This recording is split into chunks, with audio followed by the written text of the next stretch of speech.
кажавме дека денеска со разговор ќе одбележиме светската недела на доење. Наташа Џамбазовска, медицинска сестра, е наш соговорник денеска. Добро утро. Благодарам за поканата и ве поздравувам вас и гледачите на вашата емисија. Ви благодарам. Навистина една многу убава тема, која што ќе се обидеме да одговориме на сите прашања, на сите недоумици кои што ги имаат младите мајки доилки кои што не гледаат ова утро. Пред се, со кој мото се одбележува неделата оваа година? Така. Значи, секоја година е светска недела на поддршка за доењето од 1 до 7 август. Оваа година повеќе ќе се обрне внимание за поддршка на вработените мајки, затоа што практично тоа е и еден од условите не само тука во нашава земја, него и на светско ниво, да многу мајки не го отпочнат процесот на доење или порано се откажат и се во недоумица дали да почнат да го дојат детето, затоа што никогаш треба порано да се вратат на работното место. И затоа и ве апелираме, да речам, и им даваме поддршка и на компаниите да им излезат во сусрет на мајките за во одредени компании кои постои услови да се направи просторија каде што ќе може мајката во текот на работното време да направи пауза, да го подои детето, се со цел да не се откажат од доењето, затоа што незаменливо е мајчиното млеко. Мислам, тоа го знаеме сите. Еве уште еднаш кратко да напомениме. Може тука да објасните веднаш кои се бенефитите за мајката, но и за детето од мајчиното млеко. Најмногу заради детето, значи незаменливо е мајчиното млеко. Многу од адаптираните млека се приспособени до мајчиното, меѓутоа единствено само во мајчиното млеко ги има тие антитела што ќе го штитат бебето од многу болести. Впрочем и постаноков и на човештво докажало дека е од непроценливо значење. За бебето, освен што е најдобро за психомоторниот и физичкиот развој, за подобар имунитет, затоа што антителата што ги има само во мајчиното млеко, ќе го штитат од многу болести не само во почетокот на животот, него и во понатамошниот живот. Децата што се дојат се помалку изложени на алергиски реакции. Практично колострумот што се лачи во првите 3 дена велат дека е првата пасивна имунизација на едно детенце. Бенефитите за мајката исто така се од битно значење. Практично и нема контраиндикации големи за да не дои мајката, единствено доколку е ХИВ позитивна или е на некоја хемотерапија. А доколку некоја друга терапија, ако е болна, ако треба некои антипиретици или нешто да зема, тоа не представува проблем. Па не представува проблем, да. Освен тоа, велат мајките што ги дојат децата, побрзо се опоравуваат од самиот пороѓај, помалку заболуваат од понатаму здравствени придобивки, од болести поврзани со дојката или на репродуктивните органи. А да не зборуваме дека исклучително битен момент е дека децата што се дојат велат дека мајката што им ја дава сигурноста со прегратката и допирот до тој прв момент скин to skin, дека е многу битен за психомоторниот развој на детенцето. Велат дека во текот на животот се по-сигурни, по-самоуверени децата што се дојат. Тоа науката така кажала. Кога треба да започне ексклузивното доење? Ексклузивното доење, да речем, и најдобро е да се започне доколку е породена се породила спонтано. Тогаш нашите колешки само што ќе се породи мајката, веднаш пробуваат да го стават доколку се чувствуваат добро, веднаш го ставаат бебето на града. Тоа е најбитниот момент. Така. Доколку е породена со царски рез, во моментот кога ќе ја спуштат во соба и кога ќе го донесеме бебенцето, тогаш секогаш велиме да пробаме да го ставиме на града. Првото прашање секогаш мајката вели зошто да го ставам јас кога немам млеко. Ние велиме баш заради тоа, затоа што практично најбитниот момент е колку побрзо бебето се стави на града, толку побрзо ќе отпочне лактацијата и ќе дојде млекото. Тоа е најбитниот момент. Често прашуваат што е најбитно за да се успостави доењето. Најбитно е мајката да биде цврсто убедена и решена дека сака да го дои сопственото детенце. Поддршката е многу битен момент во првите денови, бидејќи јас и моите колешки на одделот за неонатологија при нашата болница Аџи Бадем Систина се сретнуваме во тие клучни моменти што да не речам дека се најтешки, но најмногу во тие денови мајките се соочуваат со хормонални така, има еден дисбаланс и така еуфорични се многу често во последниве години, нели имаме мајки кои поминуваат низ еден потежок процес да дојдат до бременост, да родат бебенце и самото доаѓање на бебето за нив е еден голем предизвик, еден нов момент. Некогаш има мајки кои им треба неколку дена за да отпочнат тој процес на доење. Не треба да се прави притисок. Значи, поддршката од нас, медицинските сестри на одделот за неонатологија, во тие први денови е клучна, да. Помошта, поддршката и секако на семејството. Поддршката, велам, но не и притисокот. На потисното да, може да биде и контраиндикација. Кога веќе зборуваме за првите денови, тука со нас земавме една кукла бебенце, за да можеме да бидеме уште поавтентични во она што го зборуваме. Кој момент е најважен? Кој момент го споменавме, оној момент на кожа, на допирот мајката со бебето. Може да ни покажете како треба да биде наместено бебето и како треба да биде наместено во првите моменти кога се воспоставува таа врска на доење, на бебето да ја прифати мајката и цел тој процес. Значи, во првите денови, секако мајката, пак ќе спомнам, ако е породена со царски рез, значи практично тоа е и операција и не е толку мобилна, се уште има болки, па не може да завземе добра положба и секако сме ние тука да и помогнеме во првите денови да заземне подобра положба за да биде ефективен подојот. И секое ставање на града на бебето и долготрајното доење не значи дека е ефективен подојот, нели? Првите прашања што најмногу мајките се прашуваат, велат што треба да правам за да биде успешен подојот и како ќе знам бебенцето дека е добро нахрането. Тоа второво прашање, денот кога си ода, нормално дека тоа ги мачи, Затоа што секој плач на бебето за нив значи дека е бебенцето гладно. Клучна е добрата положба, правилната положба за да се воспостави тој правилен ритам на доење. Зошто е клучна? Затоа што бебето ако не ја фати добро брадавицата и пола од темниот дел што се вика ареола, тогаш нема да ја празни доволно градата.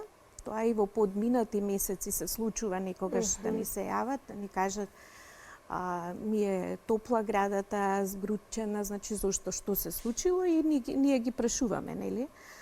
Или е тоа заради несоодветната положба, не ја празни бебето добро градата, или се избегнал некој подој, значи и тој момент што го викаат мајките на мастит, значи почеток на мастит се случува само заради тоа ако не е соодветна положбата и ако не е добар ритмот на доење.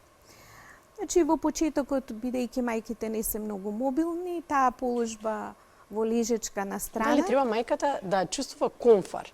Или треба да биде со исправен грб, треба да... Како, дали треба да се чувствува комфорно? Треба мајката сама да си одреди која положба значи, е најдобра. Сакам да кажам дека положбата нема толку, тоест седењето нема толку допирна точка и врска да не се напрега, да не се стискат, значи треба да бидат во комфорт. Прво да си завземат положба која нив им одговара, да го сватат доењето како еден начин на живот во тој период, да не биде нели како терет. Можат да си пуштат релаксирачка музика, можат да дојат во друштво кога има некој член од семејството, може би некои сакаат сами, значи треба да се почитува тоа. Значи мајката посебно во првите 6 недели ако каже дека ми сметате, значи треба да се почитува тоа. Тоа е посебна врска помеѓу мајката и детето, им треба време да се навикне. Во почетокот може да ја преферираме таа лежечка положба, бидејќи во таа положба на некој од повеќето мајки им е полесно и ние тогаш им помагаме, го доближуваме бебето или дома во домашни услови, се потпира на грбчето бебето или со пеленче или Добро, со некое перниче, странична. Секогаш бебето при сите положби треба да е свртено секогаш убаво со главата и со телото на кај мајката, значи благо да биде кај главчето само подигнато нагоре.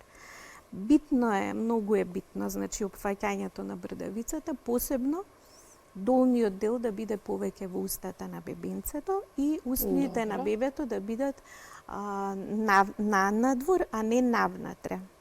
Во почетокот, значи во првите денови, бидејќи се уште млекото не е убаво надоидено и колострумот е во мали количини, ќе се раководи мајката дека на секој 5 до 10 шмукување бебето ќе голтне. После кога ќе почне да надоаѓа млекото, после 5 шмукување бебето ќе голта. Значи како ќе знае дека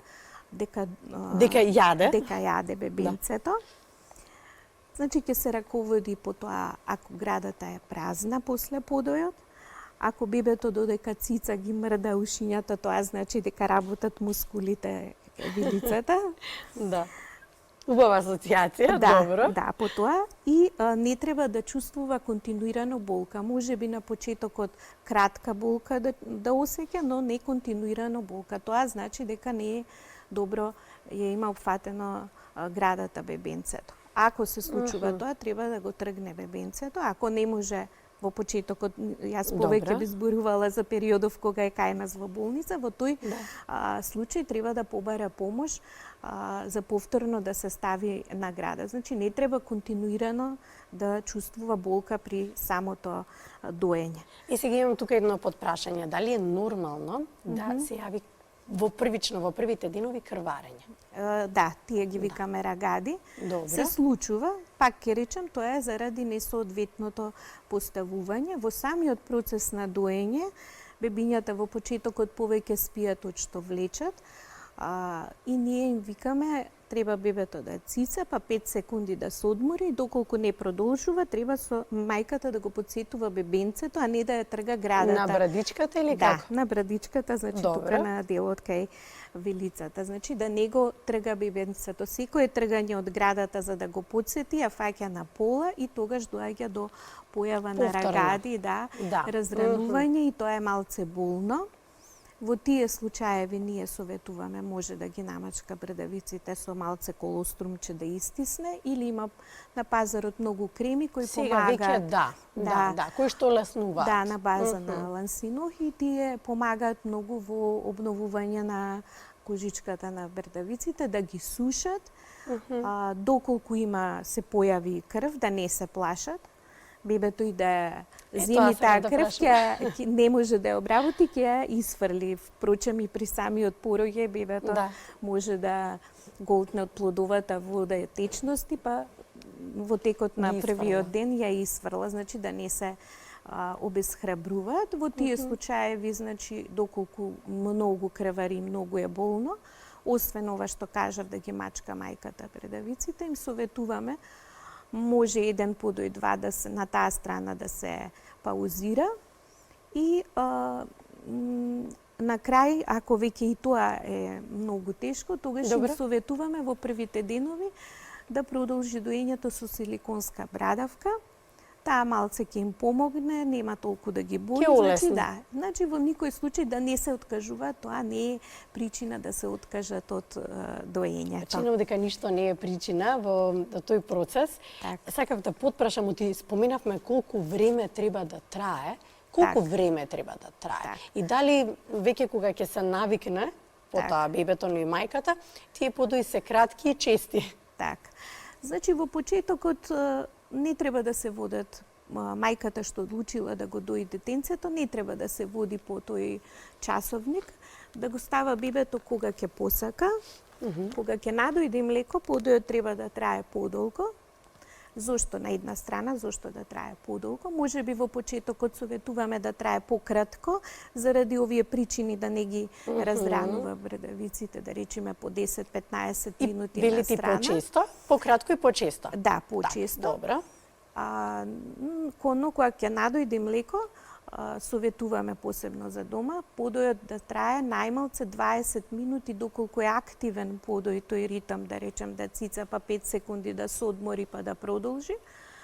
Од прилика негде околу 20 минути со таков ритам би требало да ја испразни бебето градата и потоа се понудува другата града. Зошто треба да трае толку подојот? Затоа што тоа што ќе го држи бебето сито, мастите што ќе му дадат енергија и ќе го заситат, се лачат после 10-тата минута. Значи, најмалце 20 минути на една страна, можеби на другата страна ќе цица само 5 минути, и потоа го легнува доколку е успано, не може да го разбуди, го легнува во креветче. Во првиот момент кога ќе се разбуди, значи се става на таа страна каде што било последниот. Сега, еден подој треба да биде само на едната града или на двете? На изменич? Не, еве тоа велам, значи на едната страна, па ќе ја понуди другата града, доколку сака можеби уште 5 минути, 10 ќе цица или воопшто. Ако не може да го разбуди, го легнува во креветче. Никогаш не треба, значи, во почетокот да има размак помеѓу подоите повеќе од 3 часа. Значи, доколку е успано бебето и дење и ноќе, треба да се разбуди. Треба да се разбуди. Се додека педијатарот на тие редовни контроли кои во првиот месец ги имаме кај нас секоја еднаш неделно, не им каже дека еве во текот на ноќта ако се успие бебенцето може да го ставите да речем 4-5 сати. Да што е показател дека добро се извршува доењето? Килажата ли, детето како се развива или килажата нема врска со тоа детето како се развива? Значи често се случува кога одиме на патронажа да имаат некој дома вага и да ги мерат децата. Ние им велиме тоа никогаш да не го правите, пошто ќе се раководат. Значи доколку после подојот градата е испразнета, доколку бебето на 3 часа има полна пелена, значи ако мочка на 3 часа, ако станува златно-жолта столицата, тогаш ще се раководат по тие параметри дека бебето убаво јадел. Па ќе речам дека во првите 2 недели практично нема ред, значи често бара да цица. Зошто бара често? Затоа што повеќе спие од што влече, како ќе поминуваат деновите, бебето ќе добива повеќе на енергија, ќе се нацицува и ќе се зголемува тој интервал помеѓу подоите, кој е идеален, да речем, на 3 часа да се буди. Добро. Што ако не качува во килажа? А сепак е на ексклузивно доење. Тоа значи дека треба веднаш да се посегне по нешто дополнително или можеби мајката треба малку похранливо да се храни, значи покалорично, сакам да кажам. Кој е клучот во одржување под прашање ќе биде на млекото? На квалитетот. Да, нормално, мислам, како и секој родител, така и мајките, прво, посебно на првата контрола која ќе дојдат, нели, ако детето не е качено во килажа или паднато е малце, и се плашат и веднаш посегнуваат по адаптирано млеко.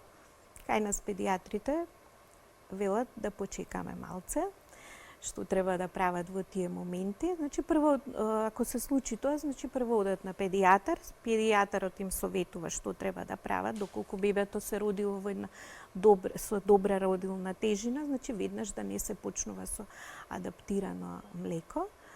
Можеби на мајката и треба повеќе одмор, затоа, нели, пак ќе речем, тие први 6 да речем недели се клучни и битни за мајката, поддршка да има дома, значи да одмара повеќе, да има кој да ја помага околу другите работи во домот. Домаќинските работи. Да спие повеќе, како викаат, бебе спие, мајка спие, да пијат течности, секогаш додека дојат до нив да има чаша вода, Има на пазарот многу чаеви за Исто, доилки. за тоа сакав ново друг контекст Да. да ве прашам за тие Да, чаеви. тие помагаат многу затоа што во суставот Тие има зашто состојки кои помагаат? смирувачки делуваат на мајката. Значи можат да си пијат тие од нив. Дали тие помагаат и за коликите во првите Па да, има, месеци?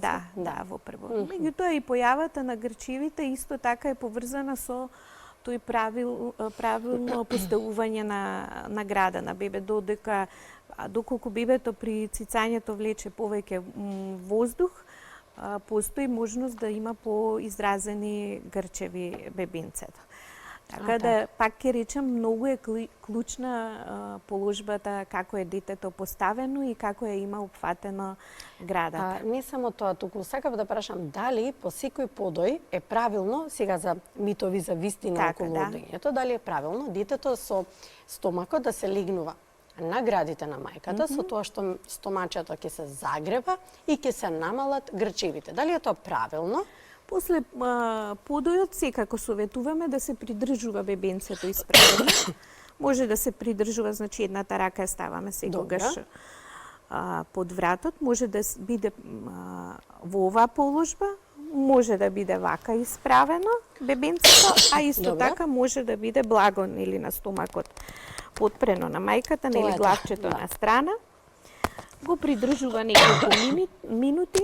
Секое придржување не значи дека бебето ќе уждригне, но секако после подојот, од кога ќе дојде убаво млеко, треба да го придржуваат бебенцето за посебно има некои бебиња кои јадат халапливо, брзо. Добро. Да, па немаат време да се одморат и голтаат повеќе, да, и да. може да се случи да подблјуцнуваат после хранењето. Во тој случај секогаш обавезно да се придржува бебето. Доколку се случи, затоа што нели секое подблјуцнување не е аларм дека треба да се јават на доктор. Ако повраќа бебето во текот на денот неколку пати обилно, тогаш секако треба да се јават на доктор. Но ако не е зајавување на доктор, дали тоа значи, повторно митови вистина, дали тоа значи дека ако детето нередовно, туку често се случува да блјуцне по доењето, дали тоа значи дека е прејаден? Па не мора да значи, него затоа што во текот, пак ќе речем, во текот на доењето, значи брзало повеќе, не може да земи воздух и не уждригнало. Доколку и се случи на мајката во процесот на доење да примети дека бебето многу брза или му тече млеко, значи малце да го тргне од градата, да го подисправи. Како тоа да се направи повторно, затоа што велиме да не го трга од градата нагло, како тоа да се направи за да не и да не биде болна. Добро. Значи, за да го тргне од градата, затоа што тоа кога ќе почне да влече, тоа е појако и нели е болно. Да. Значи само притиска на градата и мајката за да ја подизвлечи брадавицата, со прстот и пополека ќе извади, ќе го потргне малце бебенцето и ќе се тргне. Значи, да не биде тоа вака нагло, затоа што ќе биде болно и за мајката и детето, за детенцето стрес. Се надам дека многу помагаме со овие совети, затоа што имаме голем број што не гледаат мајки, доилки, млади мајки кои првпат се соочуваат со вакво искуство, но неколку пати ја споменавме поддршката. Поддршката ја споменавме и од институциите, но потоа и од работодавачите, се разбира не само од приватниот и државниот сектор, дека треба да се даде на поголемо разбирање на мајката во тој период. И тука ќе ве потпрашам колку треба да трае тоа доење. Ако е ексклузивното 6 месеци, до кога е во ред и е хранливо да се дои детето? Па да, ние велиме барем првите 6 месеци да биде на ексклузивно доење. Тоа е индивидуално, значи мајката како осеќа. Јас лично мислам дека до година дена е добро да се дои бебенцето, нели во меѓувреме после 6-тиот месец педијатарот воведува и друга исхрана за детето. Има мајки што ги дојат и до 2 години и тие не сгрешиле. Значи тоа е, пак ќе речем, индивидуално мајката како чувствува и како понатаму повеќе од 2 години, значи